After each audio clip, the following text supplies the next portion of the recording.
नमस्कार, मी Pranita parenting tips in Marathi या चॅनलवर तुमचं मनापासून स्वागत करते। आपल्या चॅनलवर pregnancy related, baby care related video येतच असतात। आजचा व्हिडिओ थोडा खास असणार आहे कारण हा व्हिडिओ जो आहे हा चंद्रग्रहणाविषयी असणार आहे। 7 सप्टेंबर 2025 रोजी लागणारा जो चंद्रग्रहण आहे या विषयी असणार आहे। कारण 7 सप्टेंबर 2025 रोजी लागणारा जो चंद्रग्रहण आहे हा भारतामध्ये दिसणार आहे।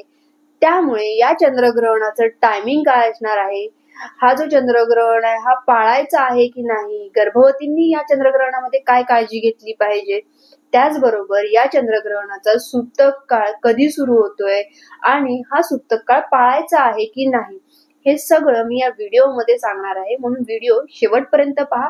व्हिडिओ आवडला तर लाईक करा आणि जास्तीत जास्त लोकांपर्यंत शेअर करा जेणेकरून ही माहिती त्यांना पण मिळेल। चला तर फ्रेंड, जास्त वेळ न घालवता आपण व्हिडिओला सुरुवात करूया।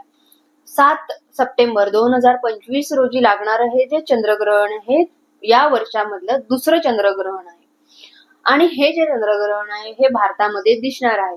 याआधी मार्च मध्ये पहिलं चंद्रग्रहण लागलं होतं पण ते भारतामध्ये दिसलं नाही।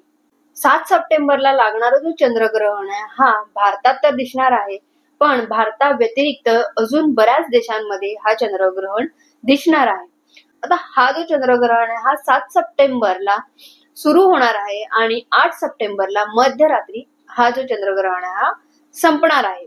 7 सप्टेंबर रोजी लागणारा जो चंद्रग्रहण आहे हा भारतात तर दिसणार आहे पण भारतासोबतच संपूर्ण आशिया, ऑस्ट्रेलिया, युरोप, न्यूझीलंड, पश्चिम उत्तरी अमेरिका, आफ्रिका, दक्षिण अमेरिका या देशात सुद्धा दिसणार आहे।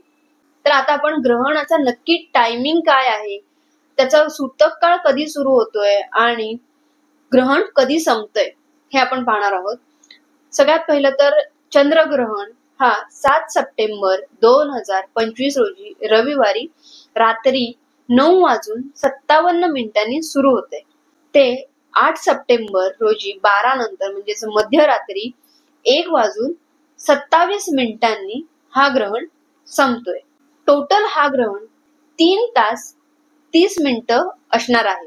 चंद्रग्रहणाचा सूतक काळ नेहमी ग्रहणाच्या 9 तास आधी सुरू होतो। म्हणजेच 7 सप्टेंबर 2025 रोजी लागणाऱ्या चंद्रग्रहणाचा सूतक काळ हा दुपारी 12:57 सुरू होणार आहे।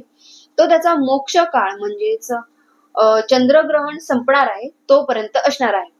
बऱ्याचशा गर्भवतींना चंद्रग्रहण म्हटलं किंवा सूर्यग्रहण म्हटलं की थोडीशी भीती वाटायला लागते।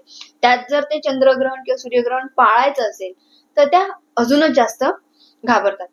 तर मी तुम्हाला बऱ्याचशा मागच्या माझ्या व्हिडिओमध्ये सांगितलंय, ग्रहणाच्या ज्या पण मी व्हिडिओ आतापर्यंत अपलोड केल्या त्या मी प्रत्येक व्हिडिओमध्ये सांगायचा प्रयत्न केला आहे की ग्रहण हे एक भौगोलिक घटना आहे, त्यामुळे घाबरून जाण्याची गरज नाहीये। 7 सप्टेंबर रोजी लागणारा जो चंद्रग्रहण हा भारतात दिसणार आहे त्यामुळे हा जो चंद्रग्रहण हा गर्भवतींनी पाळायचा की नाही पाळायचा हा प्रत्येकाचा ज्याचा त्याचा प्रश्न आहे। पण तुम्ही जर मला विचारत असेल तर मी तुम्हाला नक्की सांगेन की ग्रहण हा तुम्ही पाळला नाही तरी चालू शकते कारण ग्रहण मुळातच अशुभ नाहीये।